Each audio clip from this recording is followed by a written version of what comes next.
Shalom. Selamat pagi bagi kita semua, Bapak Ibu Saudara yang dikasihi Tuhan, dimanapun kita berada saat ini. Mari kita siapkan seluruh kehidupan kita untuk menyembah Tuhan. Kita menaikkan segala pujian penyembahan kita hanya bagi Tuhan Yesus Kristus. Mari ucapkan syukur kepada Tuhan, sebab kasih setianya sungguh besar bagi kita. Haleluya.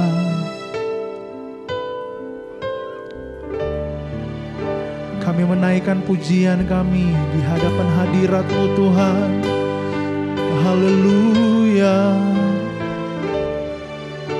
Tuhanku, aku hendak bernyanyi bagi-Mu selama aku hidup, ya Allahku. Aku hendak bermazmur bagi-Mu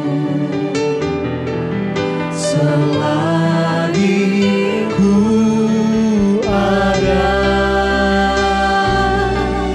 ya Tuhanku, ya Tuhanku. Aku hendak bernyanyi bagi-Mu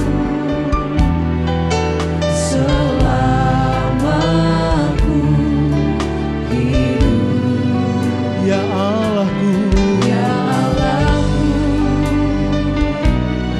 Aku hendak bermazmur bagi-Mu selagi ku ada. Inilah yang ku renungkan, yang ku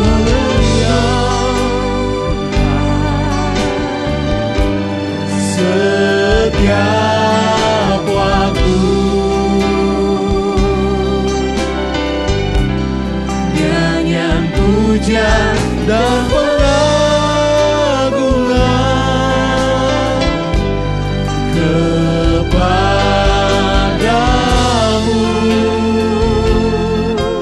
oh Yesus. Dalam manis Kau dengar, Tuhan, manis Kau dengar, Tuhan, dan hatiku bersuka karena-Mu. Mari dari awal kita nyanyikan, ya Tuhanku, ya Tuhanku. Aku hendak bernyanyi bagi-Mu selama aku hidup, ya Allahku, ya Allahku. Aku hendak bermazmur bagi-Mu selagi ku ada.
Haleluya Yesus. Haleluya. Terima kasih Tuhan. Terima kasih Tuhan. Terima kasih Tuhan. Terima kasih Tuhan. Saat ini kami menyembah Engkau Tuhan, memuji kebesaran-Mu Tuhan. Kami mau lebih dalam lagi menyembah dan memuji Engkau Tuhan. Suci kuduskan hati kami Tuhan. Biar kami mau bergirang karena Engkau Tuhan. Satu-satunya penolong kami, Yesus Kristus Tuhan. Dalam nama Tuhan Yesus, kami bersyukur kepadamu. Haleluya. Amin. Haleluya. Mari kita puji Tuhan bersama-sama. Dia sumber segala-galanya bagi kita. Amin.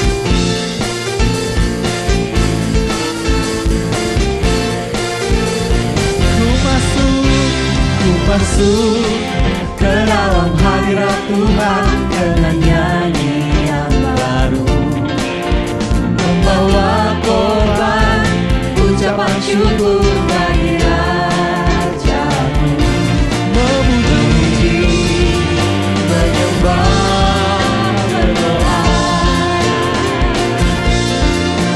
Mari melompat bagi Tuhan. Anggur baru dicurahkan, berkatnya dilimpahkan bagi mereka yang mengasihi Dia. Damai sejahtera Dia berikan, sukacita ku rasakan, sebab Engkau Allah sumber segalanya. Pujilah Tuhan kita, Dia sumber segala-galanya. Ku masuk ke dalam hadirat Tuhan dengan nyanyi yang baru, Membawa korban korban ucapan syukur bagi Raja-Ku, memuji, menyembah, berdoa. Mari melompat bagi Tuhan. Anggur baru dicurahkan, berkatnya dilimpahkan bagi mereka yang mengasihi Dia. damai sejahtera. Damai sejahtera Dia berikan, sukacita ku rasakan, sebab Engkau Allah sumber segalanya. Katakan bersama-sama, anggur baru. Baru dicurahkan, berkatnya dilimpahkan bagi mereka yang mengasihi Dia. Damai sejahtera. Damai sejahtera Dia berikan, sukacita ku rasakan, sebab Engkau Allah sumber segalanya. Sebab Engkau Allah. Sebab Engkau Allah sumber segalanya. Engkau sumber. Sebab Engkau Allah sumber segalanya. Haleluya. Allah sanggup melakukan segala perkara bagi kita. Haleluya.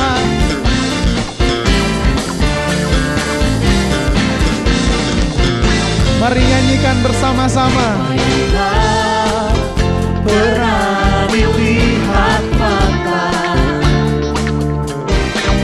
tak pernah didengar telinga, Yang tak pernah timbul di dalam hati, semua disediakannya bagi yang mengasihi Dia. Haleluya.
Haleluya. Kuasa Tuhan kita tidak pernah berubah, amin. Dulu, sekarang, dan selama-lamanya. Allah sanggup melakukan segala perkara bagi kita. Haleluya. Mari bersyukur kepada Dia. Kuasanya tak pernah berubah.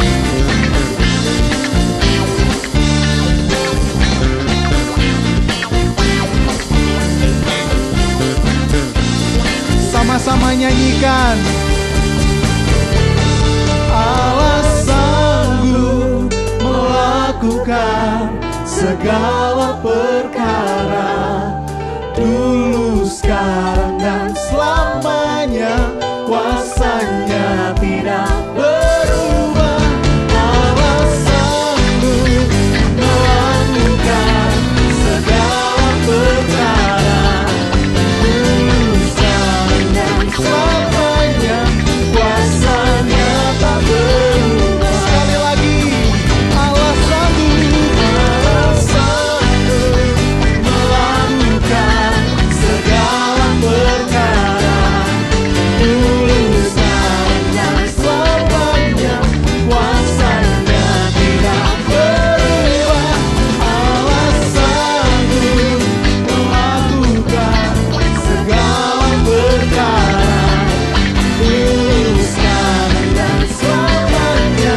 Kuasanya tak berubah. Dulu, sekarang, dan selamanya. Kuasanya tak berubah. Dulu, sekarang, dan selamanya. Kuasanya tak berubah. Haleluya. Terpujilah Tuhan kami Yesus Kristus. Haleluya.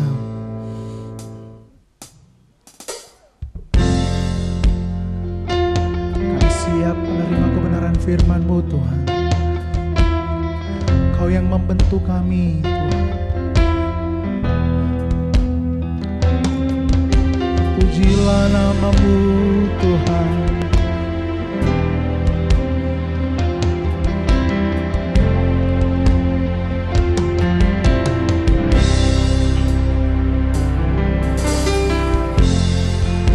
Kekuatan di jiwaku, ketenangan di batinku,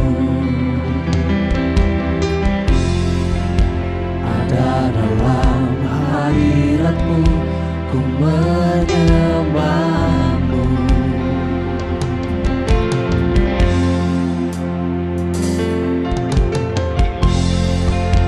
Tersungkurku di kaki-Mu,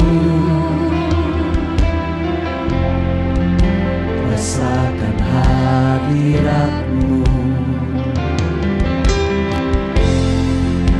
Takkan ku melepaskan-Mu, Kau cahaya bagiku. Mengiring-Mu Seumur hidupku, masuk dalam rencana-Mu, Bapa. Pikiranku, kehendakku, ku serahkan padamu. Harapanku hanya di dalam-Mu. ku kan teguh bersama-Mu, Tuhan.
jadikanku bejanamu untuk memuliakanmu, untuk memuliakanmu. Kepadamu, karena pagi hari ini kami dapat berhimpun bersama-sama di rumah Tuhan. Kami anak-anak Tuhan sedang berkumpul di rumah Bapa dan kami bersyukur untuk kasih-Mu, kemurahan-Mu, kebaikan-Mu yang berlimpah-limpah bagi kami sekalian, yang Kau tunjukkan dalam kehidupan kami setiap hari, sehingga hari ini kami menyembah Engkau, memuji, mengucapkan syukur, menyanjung Engkau karena tiada yang seperti Engkau ya Tuhan. Di tengah-tengah perhimpunan umat-Mu kami telah memuji-muji nama-Mu, dan sesuai dengan firman-Mu kami percaya bahwa Engkau telah bertahta di atas puji-pujian umat-Mu. Sekarang Engkau yang sudah bertahta di atas puji-pujian umat-Mu, kami undang untuk bersabda kepada kami sekalian. Tuhan, sampaikan isi hati-Mu kepada kami sekalian, supaya kami dapat mengerti kehendak-Mu dalam kehidupan kami. Pakailah hamba-Mu untuk menyalurkan isi hati-Mu itu ya Tuhan, supaya kami sekalian putra-putri-Mu dapat mengerti kehendak-Mu. Karena itu kami serahkan saat yang teduh ini untuk dituntun oleh Roh Kudus bagi kemuliaan Allah Bapa, dan dengan bersyukur kami sambut renungan firman Tuhan pagi hari ini. Amin, amin, amin. Kami persilahkan saudara duduk kembali. Shalom. Shalom, saudara. Salam, salam sejahtera dalam kasih Tuhan Yesus Kristus. Saudara-saudara sekalian, kita bersyukur pada Tuhan karena Tuhan telah menuntun kita oleh Roh-Nya untuk berada di rumah Tuhan pagi hari ini, dan kita sudah menyanjung Dia, menyembah Dia. Dia bertahta di atas puji-pujian umat-Nya. Ucapkan terima kasih kepada Ibu yang telah memberikan kesempatan kepada saya untuk menikmati hadirat Tuhan dalam ibadah ini, sekaligus sharing firman Tuhan bagi kita sekalian. Saudara-saudara, beberapa hari yang lalu ada seorang hamba Tuhan yang ya pelayanannya juga termasuk pelayanan yang menjangkau ke luar negeri. Ya, jadi pergaulannya cukup luas, dan beliau mengatakan bahwa pada akhir-akhir ini ya terutama teman-teman di daerah negara-negara yang maju di dunia barat gitu. Nah, kalau kita bergaul dengan mereka, maka kita juga perlu mengerti ya bagaimana menyapa gitu. Misalnya kalau kita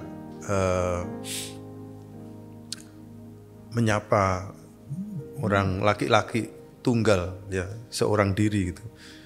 Kalau pria gitu kan ya, atau wanita gitu kan kita ngomong apakah you dan sebagainya gitu. Tapi misalnya katakan kalau laki-laki ya kita katakan Mr. ya. Ya, lalu kalau wanita kita katakan Mrs. gitu. Good morning Mr. gitu. Good morning Mrs. gitu.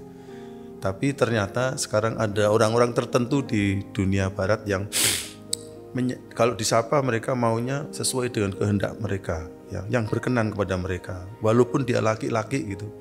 Ada yang mau disapa good morning Mrs. gitu loh ya. Ada orang perempuan yang kalau mau disapa mereka mau good morning Mister gitu. Nah ini kan kacau balau ya. Laki jadi perempuan, perempuan jadi laki gitu. Kadang-kadang ada yang katanya mau disebutnya tidak pakai sebutan Mister, Mrs. atau sister atau brother gitu ya. Brother itu laki-laki atau perempuan? Nah tapi ada perempuan yang minta disebut brother gitu saudara. Ada laki-laki yang mau disebut apa? Sister ya. Kalau laki-laki disebut sister gitu, tapi ada juga yang mereka mau disebut sebutan jamak gitu. Ya, jadi katakan kalau mengatakan dia mau pergi ke sana gitu, lalu suruh menyebut they gitu, karena nggak mau diidentifikasi dia laki atau perempuan gitu. Nah ini manusia mulai seperti minta supaya segala sesuatu yang diperlakukan oleh orang atau siapapun itu berkenan kepadanya. Seolah-olah manusia adalah satu sosok makhluk yang paling harus menentukan, yang paling berkuasa gitu. Dan tindakan manusia yang seperti ini kadang-kadang juga sampai kepada Tuhan gitu. Tuhan, saya mau Tuhan, cara-cara Tuhan memperlakukan apa saja dalam hidup saya itu berkenan kepada saya gitu. Nah ini kan sudah terbalik urutannya, saudara. Saya percaya bahwa orang yang membuat mimbar ini, membuatnya supaya mimbar ini berkenan kepada dia yang membuatnya gitu kan. Berkenan kepada dia yang membuatnya. Dia mau dibuat apa itu? Nah kalau saya pernah katakan mimbar ini dibuat oleh pembuatnya dulu, dia sudah mengimajinasikan supaya nanti akan dipakai untuk khotbah atau mimpin ibadah atau memberkati pernikahan atau apa gitu. Nah kalau seandainya mau ditanyakan apakah mimbar ini bisa dipakai untuk taruh Indomie untuk dijual, bisa juga gitu. Bisanya bisa. Taruh pakaian kotor, bisa saja gitu kan. Atau malah yang jelek barangkali ditaruh kotoran sapi gitu, yang dipakai untuk pupuk, bisa saja ini nampung. Tapi waktu itu kita lakukan, lalu pembuatnya datang, waduh pembuatnya akan sangat kecewa ya, bahkan marah dengan keadaan seperti itu. Karena ini dibuat dengan tujuan tertentu. Ya mesti ini diperlakukan sedemikian rupa supaya berkenan kepada yang membuatnya gitu kan. Saudara-saudara misalnya membeli anjing atau membeli kucing tergantung kesayangan. Saudara mau saudara lebih berkenan kepada anjing atau anjing itu berkenan kepada saudara? Ngerti maksudnya? Jadi mestinya ada tatanan ini yang seharusnya jadi anjing saya beli supaya anjing berkenan pada saya. Kalau kamu nggak ngikut kehendak saya jual atau saya serahkan kepada mereka yang suka anjing gitu ya. Jadi mestinya begitu. Nah, karena itu saya pikir kita yang masih dalam koridor orang yang mestinya tahu tatanan, maka pagi hari ini kita akan merenungkan kebenaran firman Tuhan tentang hidup yang berkenan kepada Tuhan. Karena Tuhan yang menciptakan kita harus bertanya, bagaimana saya hidup berkenan kepada pencipta saya. Karena Tuhan yang menebus saya, maka saya akan bertanya, gimana saya hidup berkenan kepada yang menebus. Dan bukan yang ditebus ini yang suka seperti seenaknya. Kitab Yesaya menyindir kepada itu. Ciptaan kok mau minta penebusnya atau penciptanya untuk melakukannya. Orang yang ditebus kok mau minta yang menebus, ngikuti kehendaknya. Janganlah, harus ngikuti dia yang menciptakan. Karena itu adalah tatanan yang seharusnya. Jadi mari kita akan renungkan sekarang hidup yang berkenan kepada Allah. Saudara-saudara, saya kira kita setuju ya. Kita mau supaya hidup kita berkenan kepada Allah ya. Amin. Amin. Nah, agaknya masih terlalu pagi, seperti kurang semangat. Jadi kita mau supaya hidup kita berkenan pada Tuhan. Amin. Amin. Wah, semangat sekali, luar biasa. Nah, bagaimana kita hidup yang berkenan pada Allah? Nah, ada satu ayat firman Tuhan di dalam kitab Ibrani. Jadi di dalam Alkitab kita ada cukup banyak ayat yang memberitahukan tentang hidup berkenan pada Allah. Tapi dalam kitab Ibrani pasal yang 11, ayat yang ke-6 itu ada kata-kata itu. Mari next.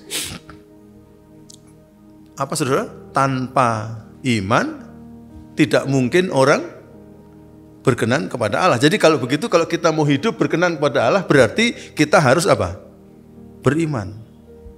Loh, ya sudah kalau gitu kan. Berarti khotbah saya sudah selesai. Sudah tahu jawabannya kan? Bagaimana hidup berkenan kepada Allah? Beriman. Ya. Mari kita tutup dengan doa. Ya. Loh, kan sudah tahu kan? Tadi kita bertanya bagaimana hidup berkenan pada Allah. Firman Tuhan mengatakan tanpa iman tidak mungkin orang berkenan pada Allah. Jadi kalau kita mau berkenan pada Allah, kalau begitu beriman. Ya sudah toh, selesai. Makasih. Mari. Loh, saudara kok ada sebagian yang ketawa-ketawa. Kok pendek sekali firmannya? Nah itu memang kok anunya. Jawabannya. Nah tapi cuma kalau saya datang lalu kemudian cuma khotbah berapa menit tadi ya, 3 menit itu kok rasanya ini kebaktian atau bukan gitu ya. Coba kita ngomong-ngomong sedikit lebih panjang. Enggak, maksud saya ayat ini tidak berhenti di situ. Apa maksudnya hidup beriman? Itu kemudian dijelaskan oleh penulis kitab Ibrani ini sendiri. Yaitu sebab barang siapa berpaling kepada Allah, ia harus apa saudara? percaya bahwa Allah ada, itu artinya beriman. Jadi kalau kita nggak percaya bahwa Allah ada, berarti kita nggak beriman. Kalau kita percaya bahwa Allah ada, berarti kita beriman. Tapi tidak berhenti di situ, karena firman Tuhan kemudian mengatakan, dan bahwa Allah itu memberi upah kepada orang yang apa? Sungguh-sungguh mencari Dia. Nah, ini maksudnya orang yang berkenan kepada Allah. Yang pertama, dia harus mempercayai bahwa ada Allah. Allah ada, tetapi Allah yang seperti apa? Allah yang ada itu adalah Allah yang memberi upah kepada orang yang sungguh-sungguh mencari Dia. Sudah berulang-ulang kali saya katakan pemakaian kata sungguh-sungguh dari kitab Perjanjian Baru itu dipakai istilah yang biasanya menggambarkan kesungguhan seorang atlet atau kesungguhan seorang tentara pada waktu berperang. Atlet waktu bertanding atau tentara waktu berperang, itu adalah kata sungguh-sungguh di sini. Jadi berarti kalau kita lihat petinju ya berarti ya sungguh-sungguh seperti petinju itu. Matanya tidak kedip, tenaganya disiapkan. Itu yang namanya sungguh-sungguh mencari Dia. Nah, idenya sudah jelas. Tetapi kadang-kadang kalau tidak diberi contoh, kita ini agak kurang jelas. Seperti apa ya orang yang sungguh-sungguh mencari Dia? Orang yang percaya bahwa Allah ada, dan di dalam kepercayaannya bahwa Allah ada itu ternyata kemudian dia sungguh-sungguh mencari Dia. Nah, ayat sebelumnya justru memberikan kepada kita contoh mengenai orang yang seperti itu. Firman Tuhan mengatakan, karena iman, apa saudara? Henoh terangkat supaya ia tidak mengalami kematian dan ia tidak ditemukan karena Allah telah mengangkatnya, sebab sebelum ia terangkat ia memperoleh kesaksian bahwa apa? Ia berkenan kepada Allah. Jadi ternyata di ayat 6 tadi itu sebenarnya sedang menyimpulkan hidupnya Henoh. Henoh ini ada contoh orang yang percaya bahwa Allah ada, dan dengan kepercayaan itu dia tidak hanya berespons asal-asalan saja, tapi kemudian dia sungguh-sungguh mencari Dia. Sungguh-sungguhnya mencari Dia seperti apa? Seperti hidupnya Henoh ini. Nah sekarang kita mau cari tahu apakah kita tergolong orang yang percaya Allah ada, dan karena kepercayaan kita itu lalu kita sungguh-sungguh mencari Dia seperti Henoh. Maka mari kita periksa hidupnya Henoh. Dan kalau kita memeriksa hidupnya Henoh, maka saya tanyakan bagaimana hidup yang berkenan kepada Allah seperti hidupnya Henoh itu dicatat dalam Kejadian pasal yang ke-5 ayat 21 sampai 24. Menarik, orang ini adalah orang yang luar biasa, hebat luar biasa, tetapi tidak banyak dicatat dalam Alkitab. Hanya di Kejadian ini, hanya 4 ayat ini, dan kemudian nanti dicatat dalam surat Yudas. Mari coba kita akan lihat yang dicatat oleh Musa di dalam kitab Kejadian. Kejadian 5 ayat 21 sampai 24, demikianlah firman Tuhan. Hanya 4 ayat saja. Setelah Henoh hidup berapa saudara? 65 tahun, maka ia memperanakkan anaknya bernama Metusalah. Dan Henoh hidup bergaul dengan Allah selama 300 tahun lagi. Setelah ia memperanakkan Metusalah, dan ia memperanakkan anak-anak lelaki dan anak-anak perempuan. Jadi Henoh mencapai umur 365 tahun. Kadang-kadang waktu kita baca begini, kadang-kadang kita punya perasaan apa, Musa beranggapan saya itu nggak ngerti matematika apa gitu. Kalau umur 65 melahirkan Metusalah, lalu hidup lagi 300 tahun, 300 tambah 65 ya 365 tahun. Tapi nanti ada sesuatu yang sebenarnya mau ditekankan oleh penulis kitab ini. Dan Henoh hidup bergaul dengan Allah, lalu ia tidak ada lagi sebab ia telah diangkat oleh Allah hidup-hidup tanpa mengalami kematian. Nah, jadi hidup Henoh ini adalah hidup yang sungguh berkenan kepada Allah, yaitu karena dia sungguh-sungguh mencari Dia. Nah, ketika kita membaca teks firman Tuhan yang ternyata Alkitab hanya menceritakan hidup orang yang luar biasa ini dengan 4 ayat saja, sekurangnya kita bisa belajar 3 hal dari kehidupan Henoh ini. Yaitu yang pertama-tama, orang ini adalah orang yang benar-benar mengalami pertobatan yang serius. Orang ini adalah orang yang mengalami pertobatan yang serius. Tadi kita tidak menyangka perhitungan angka-angka itu bermaksud apa. Tetapi saya mau nyatakan mengalami pertobatan yang serius itu kalau digambarkan yang namanya pertobatan itu sebenarnya dalam Alkitab idenya adalah titik balik, ya itu U-turn ya, titik balik. Kalau kita mengendarai kendaraan biasanya ada tanda itu U itu, lalu panah. Jadi kalau kita sedang menuju ke arah sana, lalu ada U berarti kita mesti balik ke sana. Nah itu maksudnya titik balik. Tadi angka-angka yang berbicara mengenai Henoh umur 65, lalu setelah itu umur tambah 300 tahun lagi gitu. Lalu disimpulkan 365 tahun, tapi yang di sini semuanya dikasih judul hidup bergaul dengan Allah. Maksudnya itu mengatakan bahwa yang sebelumnya ini tidak seperti ini. Jadi berarti sejak umur 65 tahun itulah Henoh mengalami titik balik. Ketika dia melahirkan anaknya yang pertama yang bernama Metusalah. Ngomong mengenai titik balik, pertobatan berarti kalau kemarinnya saya berjalan ke sana, arah sana, maka berarti saya balik, lalu saya akan 100% ke arah sana. Nah sekarang kalau saya misalnya taruh tujuan atau sasaran yang di tempat sana itu adalah yang jahat, otomatis yang di sana adalah yang baik.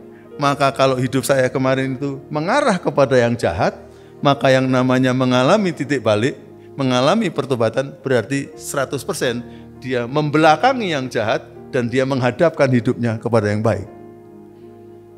Kalau kemarin jalan hidupnya menuju ke neraka, apa-apa saja yang dipikirkan adalah kaitan dengan neraka, atau mungkin saya katakan dunia barangkali, yang tidak merupakan tanda surga, maka pada waktu dia mengalami titik balik, yang dunia atau neraka itu jadikan latar belakang, ditinggalkan dan dia berjalan menuju ke arah surga kepada Allah sana.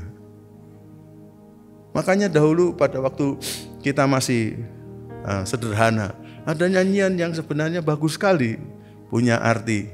Ya. Kita menyanyi, I have decided to follow Jesus. I have decided to follow Jesus. I have decided to follow Jesus. Apa? No turning back, no turning back. I have turned from facing to the world, dan sekarang I turn my life to Jesus gitu. Dan I have turned to Jesus and I don't want to turn back. Itu adalah nyanyian bagus sekali. Karena apa? Karena kalau tidak diingatkan nyanyian itu, kita ini suka tobat, kumat, tobat, kumat, tobat, kumat. Nggak tobat terus dan terus menerus ke sana. Nah kalau Henoh umur 65 itu, set itu langsung. Ya. Makanya frase yang kedua itu bagus lagi. Yang frase yang kedua mengatakan apa? The world behind me, ya. And the cross before me, the world behind me, the cross before me, the world behind me, ya. Salib ada di depan saya, dunia ada di belakang saya. Tidak pernah diubah. The world before me, gak pernah diubah gitu. Selalu the cross before me, the world behind me, no turning back, no turning back. Itu namanya pertobatan yang sejati. Betul-betul berbalik. Dan sesudah itu tidak pernah kembali lagi. Itu hidupnya Henoh. Nah barangkali ketika kita berkaca sekarang dengan kehidupannya Henoh, kita bisa menilai masing-masing diri kita. Saya juga bisa sedang menilai masing-masing diri saya. Tuhan tolong saya supaya pada waktu saya membuat keputusan, Tuhan pasti berkehendak kita akan terus-menerus mengarah ke surga, mengarah ke kebaikan, mengarah kepada Tuhan. Dan dunia, neraka, kejahatan, kejelekan adalah bagian di belakang saya. Dan moga-moga itu menjadi pola hidup kita. Pertama, Henoh adalah orang itu. Nah tapi saudara, di dalam cerita hidup Henoh yang hanya 4 ayat, menariknya tadi saya kasih highlights. Ada ungkapan yang diulang 2 kali. Ya. Yaitu semenjak umur 65 tahun, ya, boleh mungkin dibawa ke atas lagi PowerPoint-nya ke ayat yang 4 tadi kalau boleh. Ya, setelah Henokh hidup 65 tahun, ia memperanakkan Metusalah dan Henokh apa saudara? Hidup bergaul dengan Allah sejak 65 tahun. Ya, selama 300 tahun itu hidup bergaul dengan Allah terus-menerus tanpa balik. Setelah ia memperanakkan Metusalah dan ia memperanakkan anak-anak lelaki dan perempuan juga. Lalu kemudian klik berikutnya. Jadi Henokh mencapai umur 365 tahun dan Henokh hidup bergaul dengan Allah. Lalu ia tidak ada lagi apa? Sebab ia telah diangkat surga. Ini hanya 4 ayat, saudara. Tapi dalam 4 ayat ini kata itu muncul 2 kali. Hidup bergaul Allah. Bergaul, hidup bergaul dengan Allah. Lalu kemudian saya itu mulai memikirkan begini. Seandainya hidup Henokh ini ditulis oleh penulis kitab ini secara lengkap gitu, detail gitu. Kira-kira perlu sampai berapa halaman ya? Orang yang umurnya 365 tahun. Kalau ditulis riwayat hidupnya. Apalagi kalau Henokh diwawancarai terus. Barangkali bisa 3.000 halaman. Barangkali bisa 5.000 halaman. Dan dari buku kehidupan Henokh yang 5.000 halaman ini, saudara, saya bayangkan yang 2.500 halaman itu tulisannya hanya gini. Henokh hidup bergaul dengan Allah. Henokh hidup bergaul dengan Allah. Hidup karena separuh dari 4 ayat tadi mengatakan mengenai hidup bergaul dengan Allah. Jadi frase ini sungguh-sungguh mengagumkan. Henokh hidup bergaul dengan Allah terus selama 300 tahun. Dan buku itu separuhnya berisi ungkapan ini. Henokh hidup bergaul. Henokh hidup bergaul. Henokh hidup bergaul. Henokh hidup bergaul. Henokh hidup bergaul. Terus sampai bosan kita membaca buku itu. Tapi itu ciri kehidupan Henokh. Nah, saya akhirnya menjadi sangat pengen tahu. Maksudnya Henokh hidup bergaul dengan Allah itu apa? Nah, menarik waktu diselidiki, ternyata kata asli, ungkapan aslinya itu Henokh hidup bergaul dengan Allah kepada PowerPoint, maka ternyata itu sama dengan berjalan bersama dengan Allah. Berjalan, bukan bergaul dengan Allah, itu sama dengan berjalan bersama dengan Allah. Nah, sekarang mari kita akan bayangkan orang yang berjalan bersama. Ya, orang berjalan bersama.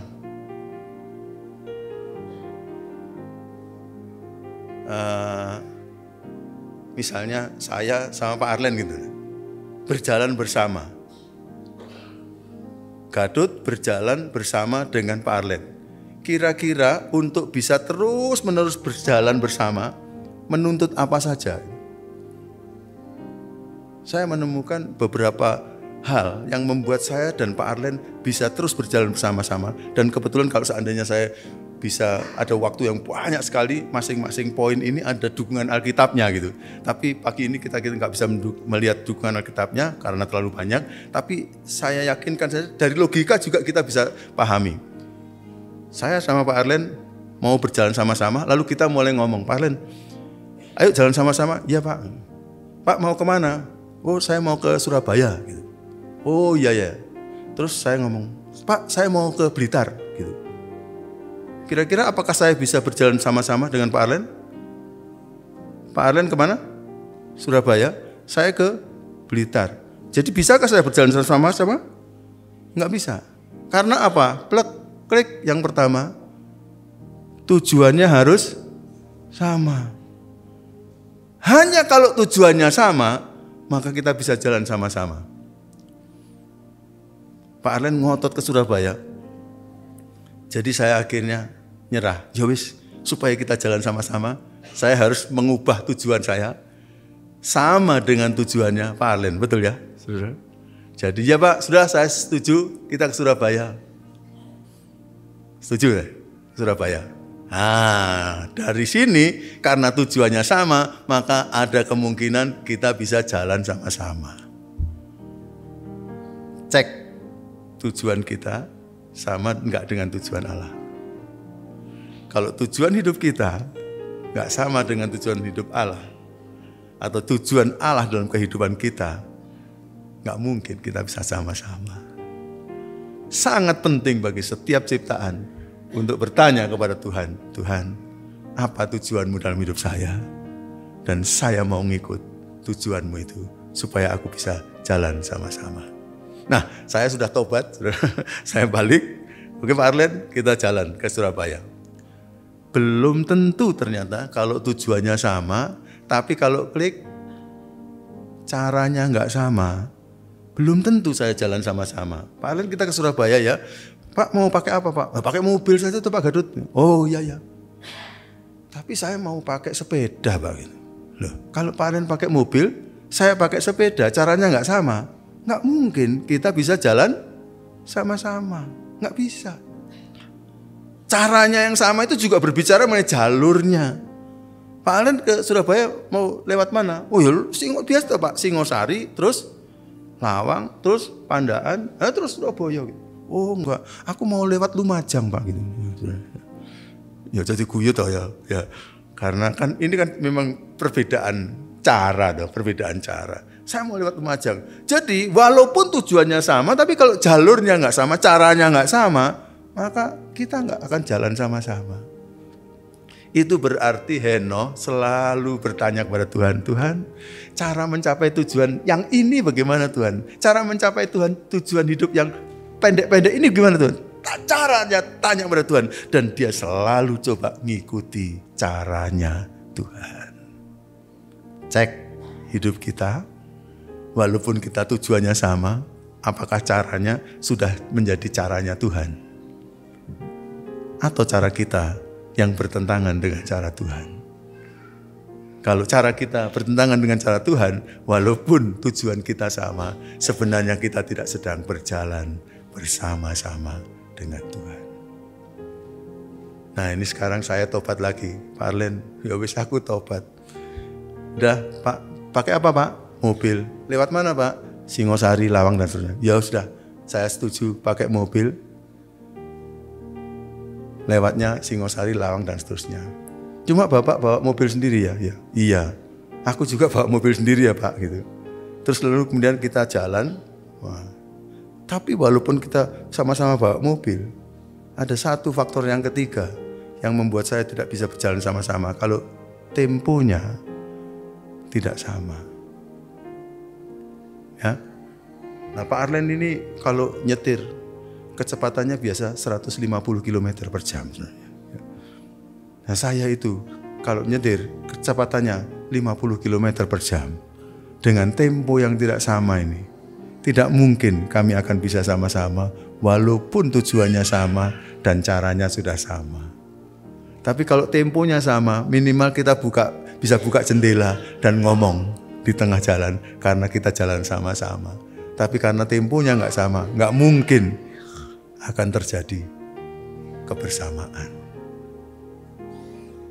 Ini kelihatannya sepele, tapi saudara-saudara, bangsa Israel belajar untuk menyamakan tempo perjalanan mereka dengan Tuhan selama 40 tahun. Tuhan mengajak bangsa Israel berjalan ya, dari Mesir menuju ke tanah perjanjian. Ayo jalan. Dan kadang-kadang Tuhan jalannya cepat. Dan Tuhan kadang-kadang jalannya lambat. Karena penyertaan Tuhan mau melindungi mereka. Karena kalau siang hari panasnya minta ampun padang gurun itu orang bisa saja mati. Kena dehidrasi atau kebakaran di padang gurun kalau nggak tertolong oleh tutupan awan Tuhan. Maka Tuhan memberikan tutupan awan. Sesuai pada panas-panas luar biasa kalau kita dapat perteduhan biasanya nikmatnya minta ampun dan itu kenikmatan bangsa Israel dalam perjalanan. Kalau malam supaya terang dan supaya anget karena padang gurun sangat dingin pada malam hari, Tuhan kasih tiang api. Wah itu seperti kalau lagi nginep di barat ya, dingin-dingin pada musim dingin, lalu kemudian ada penghangat listrik gitu. Lalu selimutnya listrik itu, wah enaknya minta ampun. Itu seperti orang Israel dimanjakan luar biasa selama 40 tahun. Tapi sekaligus sebagai penerangan. Nah, tapi tiang awan dan tiang api itu menurut kalau kita baca dalam kitab Pentateuch, kitab Musa, maka kadang-kadang tiang awan jalannya cepat. Waktu jalannya cepat, mereka harus cepat. Waktu tiang awan berhenti, tiang api berhenti, mereka harus berhenti. Bagaimana kalau tiang awan jalan? Tiang api jalan, mereka berhenti. Mereka bisa mati. Tapi karena selama 40 tahun bangsa Israel belajar jalan, berhenti lama berkemah gitu. Jalan cepat, jalan lambat. Terus berjalan dengan tempo yang sama dengan Tuhan. Dan Henokh adalah orang yang jalan temponya seperti itu. Kadang-kadang kita juga mau terlalu cepat dengan Tuhan.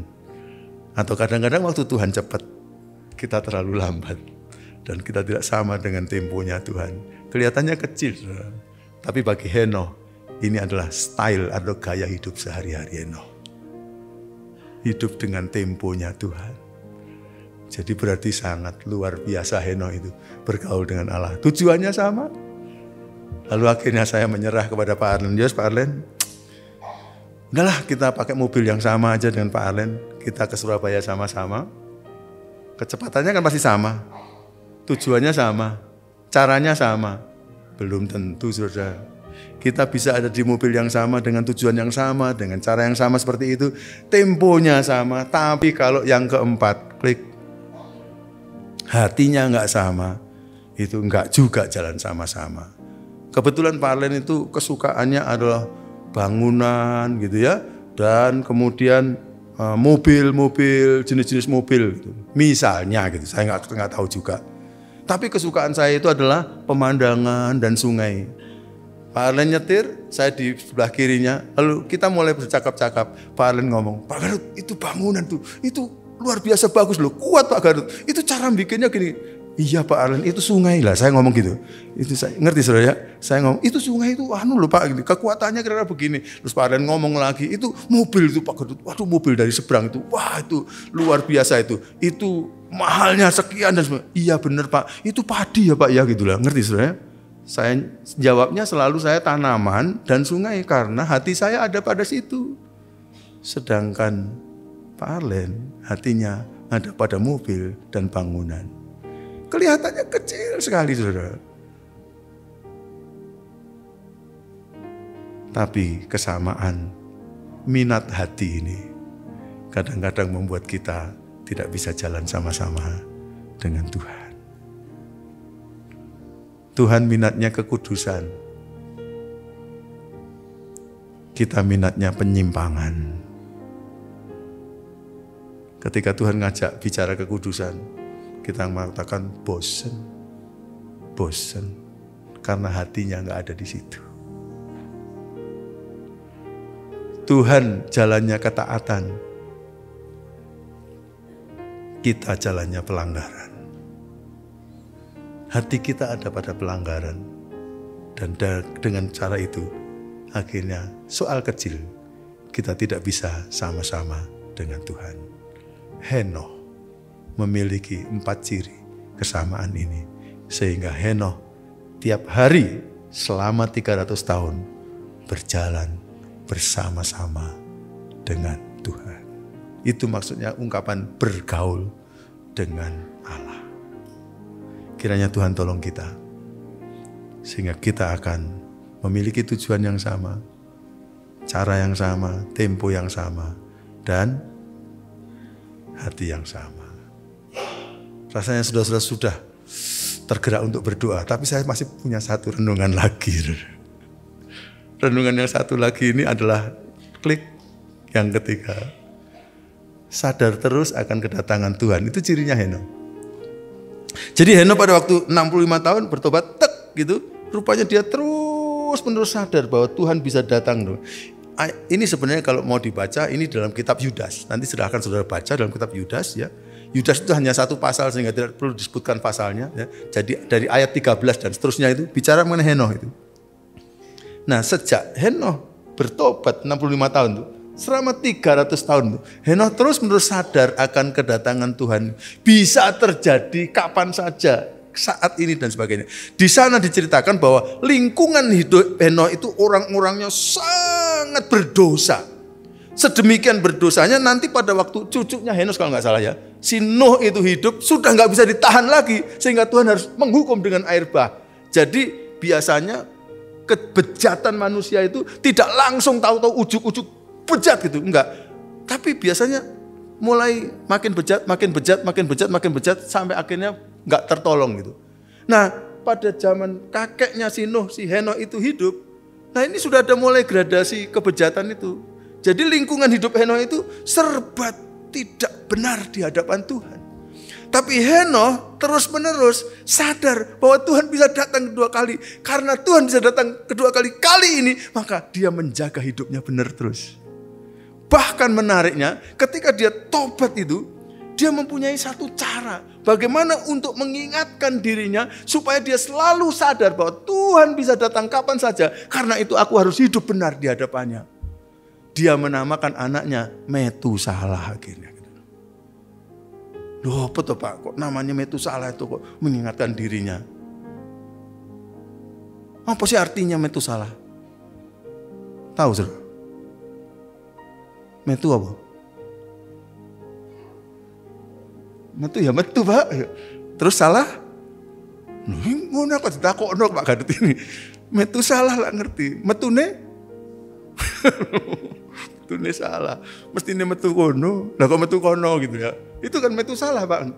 Nah itu dalam bahasa Jawa lah. Lah Alkitab itu kan bukan ditulis dalam bahasa Jawa dulunya. Ditulis dalam bahasa Ibrani. Jadi ini bukan metu saudara. Ini Metusalah ini terdiri dari dua kata. Kata yang pertama met. Met itu artinya maut, ya, atau akhir hidup, atau akhir zaman. Met, mati, maut, akhir hidup, akhir zaman gitu. Ya toh, kalau kita mengalami kematian atau maut berarti kan hidup kita berakhir, zaman kita berakhir. Jadi akhir zaman sama. Syalah ya, sebenarnya syalah, shin bukan sin ya. Syalah artinya dia mengutus atau dia mengirim. Jadi kalau Metusalah artinya dia mengirim akhir zaman gitu. Siapa dia? Tuhan akan mengirim akhir zaman. Nah, menamakan anaknya begitu. Tuhan itu akan datang kedua kali. Karena itu kita mesti siap untuk kedatangannya kali kedua. Karena Tuhan akan mengirim akhir zaman gitu. Nah, kalau orang namanya dua, biasanya waktu manggil itu kan kita pakai panggilannya kan. Nah contohnya saya dinamakan oleh ayah saya namanya Gadut Budiono. Belum pernah ayah atau ibu saya itu manggil, Gadut Budiono, aku mau bicara kepada kamu Gadut Budiono gitu, enggak pernah saudara. Karena terlalu panjang. Biasanya hanya pakai satu nama saja, karena nama yang terkenal adalah Gadut, maka Gadut, sini, saya mau bicara sama kamu ya, Gadut kamu begini. Biasanya hanya satu nama gitu. Bahkan kadang-kadang kalau perlu, karena buru-buru disingkat. Gimana?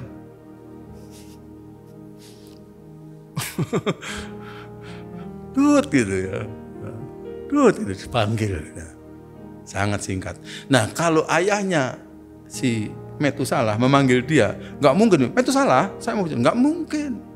Dia kemungkinan manggilnya adalah Met gitu. Met sudah datang gitu. Nah kalau diartikan kata itu berarti tiap kali, akhir zaman, sini akhir zaman gitu kan. Met kan akhir zaman datang sini gitu. Lalu kemudian dia si Metusalah lagi sekolah. Lalu Henokh tanya sama istrinya, "Mah, akhir zaman sudah datang belum?" gitu. Ngerti ya, saudara? Ya, ngerti. Lalu mereka lagi makan, Metusalah di mana? Metusalah, Met di mana gitu. Akhir zaman di mana, Mah gitu. Selalu bertanya akhir zaman. Kata itu membuat dia sadar bahwa Tuhan bisa datang kapan saja. Bagus ya namanya. Kayaknya ada yang punya ide, pulang nanti tak ubah nama cucuku ya. Jangan saudara ya, karena nggak punya arti bagi kita ya. Tapi barangkali kita bisa menolong diri kita untuk melakukan itu. Mentor saya dulu suka memakai stiker-stiker untuk menolong kita. Ya, di kamarnya, di ruang tamu, di mobil dipakai stiker-stiker untuk selalu mengingatkan kehadiran Tuhan. Dan Tuhan baik. Saudara, kiranya kita punya kesadaran. Dan gara-gara itu, dalam kitab Yudas dicatat bahwa Henokh itu dikelilingi oleh teman-temannya yang hidupnya nggak benar, cara dagangnya nggak benar. Kan dia petani, kan dia jualnya cara dagangnya nggak benar, cara hidup nggak benar. Tapi Henokh di tengah-tengah itu terus-menerus memberitakan Injil kebenaran bahwa jangan hidup begitu karena Tuhan bisa datang kedua kali. Jangan hidup begitu karena Tuhan bisa datang kedua kali. Tuhan nanti akan datang, mari kita hidup benar. Henokh terus-menerus memberitakan Injil kepada orang-orang di sekitarnya. Nah, kalau hidupnya kayak Henokh seperti itu, lalu Tuhan lihat dari surga, ya anakku Henokh ini 300 tahun dia masih hidup di bumi. Buminya sudah rusak. Tapi hidupnya dia, kualitasnya adalah kualitas surga.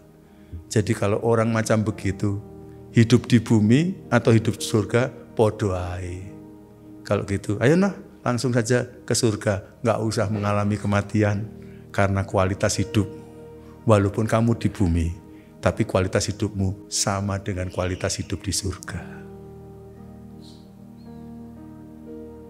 Lalu dia diangkat hidup-hidup. Moga-moga Tuhan melihat kita dari surga seperti itu. Dan Tuhan katakan, aku bangga. Anakku hidup di akhir zaman. Yang hidupnya rusak seperti zamannya Henokh. Tapi dia selalu menjaga hidupnya benar dan berhubungan erat dengan aku. Kalau sudah begini kualitasnya, di sana atau di sini sama saja. Ayo pulang aja, lebih bagus. Amin. Mari kita datang sama-sama kepada Tuhan.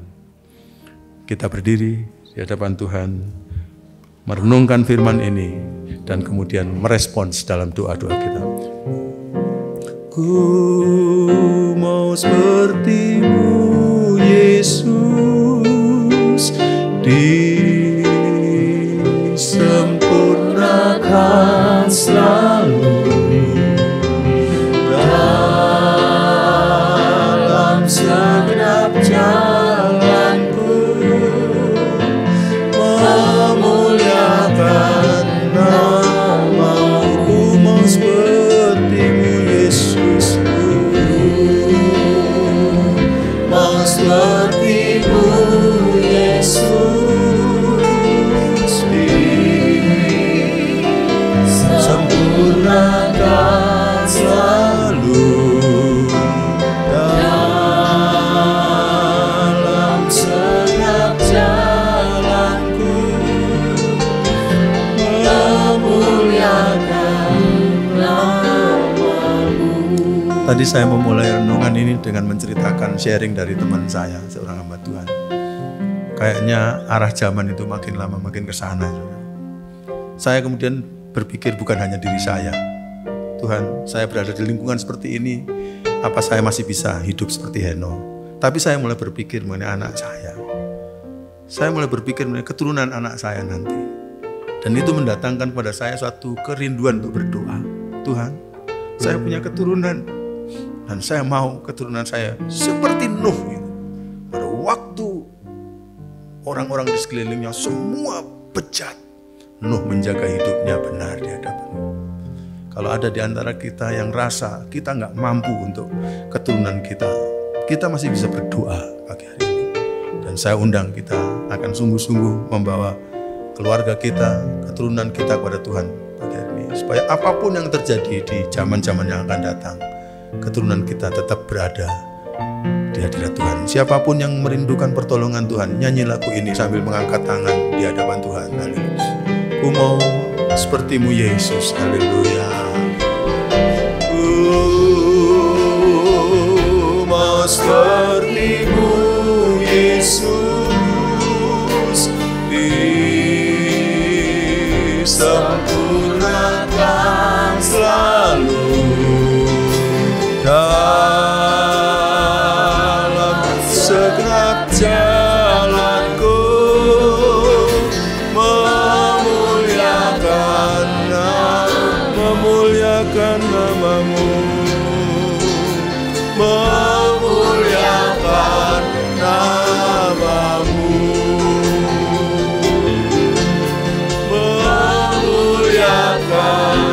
nama-Mu. Tuhan, Tuhan, lihatlah tangan kami semua terangkat di hadapan-Mu.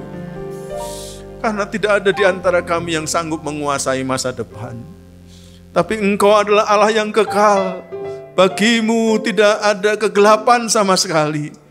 Di dalam Engkau ada terang yang ajaib, yang bersifat kekal. Karena itu kami menyerahkan kekhawatiran-kekhawatiran kami kepadamu ya Tuhan. Kami berusaha untuk menjaga hidup kami benar di tengah-tengah bangsa yang sedang bengkok moralnya. Tetapi dengan keturunan kami, anak-anak dan cucu kami serahkan kepada Tuhan. Tuhan, tolonglah. Jadikan kami keluarga yang terus-menerus hidup kami benar di hadapan Tuhan. Kalau Henokh hidup sedemikian benar sehingga keturunannya Nuh bisa menjaga kehidupan yang benar, demikianlah kerinduan hidup kami. Biar Tuhan tolong kami memiliki hidup yang berkenan kepada Tuhan. Dan itu hanya bisa terjadi kalau Tuhan tolong kami semua. Kami mengucap syukur karena kami tahu pasti Engkau menjawab doa kami. Dalam nama Tuhan Yesus kami berdoa ini. Yang setuju sama-sama katakan amin. Silakan. Yang besar, ajaib dan mulia, Kau Yesus yang selalu membuatku terpesona. Segala pujian bagimu ya Tuhan, hanya Kau yang layak ku agungkan. Hanya Kau yang layak ku agungkan. Hanya Kau yang layak ku agungkan.